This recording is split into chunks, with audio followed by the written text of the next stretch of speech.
All right, so just to start off my video, um, my name is Ahmad Simpson, and I'm just ready to pass this course, do my final exam video, and just be a good student and make my mama proud. So I was really struggling to get recording on my Chromebook and stuff like that, because as you see, I have a very old, outdated Chromebook.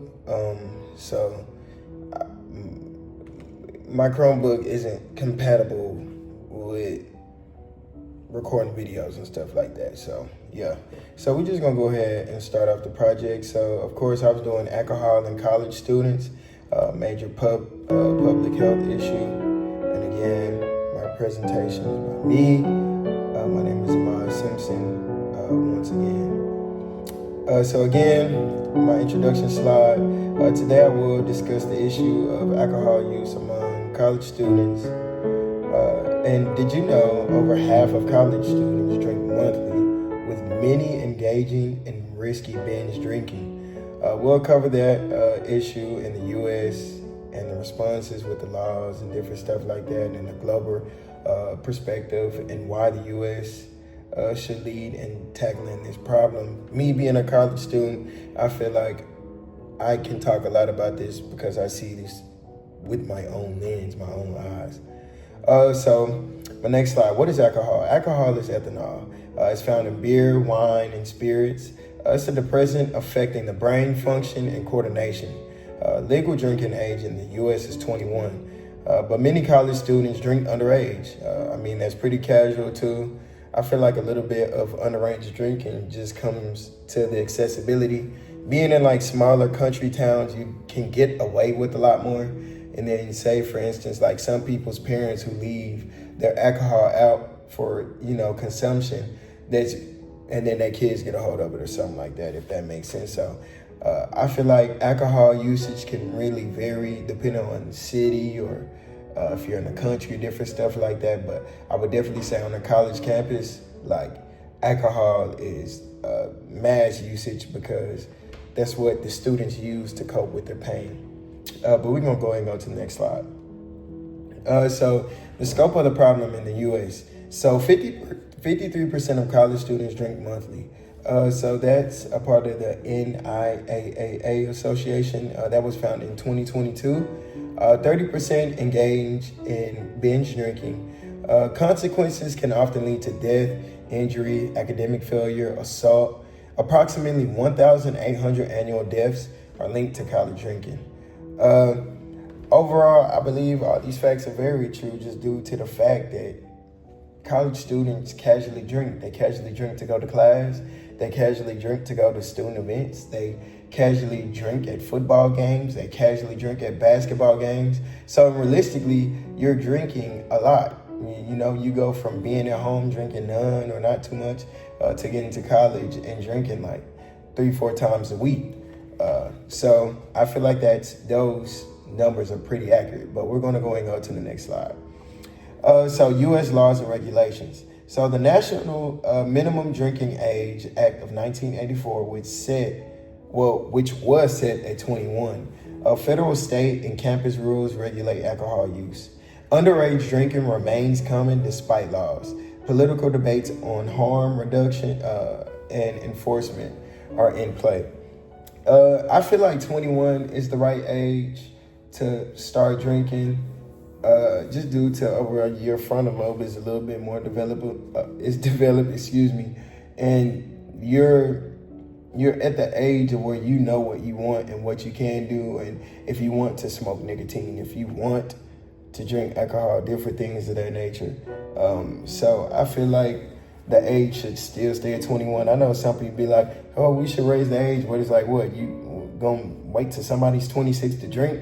Even if the age is 26, they're still going to have access to it due to all the janky spots, how we talked about in my first slide. But we're gonna go to the next slide. So slide 6, organizations combating the issue. So NIAAA research and they have prevention programs. MADD, they have advocacy against drunk driving, which recently just killed somebody over the past weekend at the Texas Greek picnic. And then we have like campus programs like basics and alcohol education. And also I know like a lot of programs at East Texas A&M talk about drinking and different things like that. Like I was on the orientation team this summer, so I had got a chance to be in a skit that was talking about underage drinking and different things like that. So it gets talked about early on. My next slide, media portrayal. News reports focus on dangers, accidents, and policy debates. TV and movies sometimes glamorize binge drinking culture, you know what I mean? And media shapes public perception positively and negatively.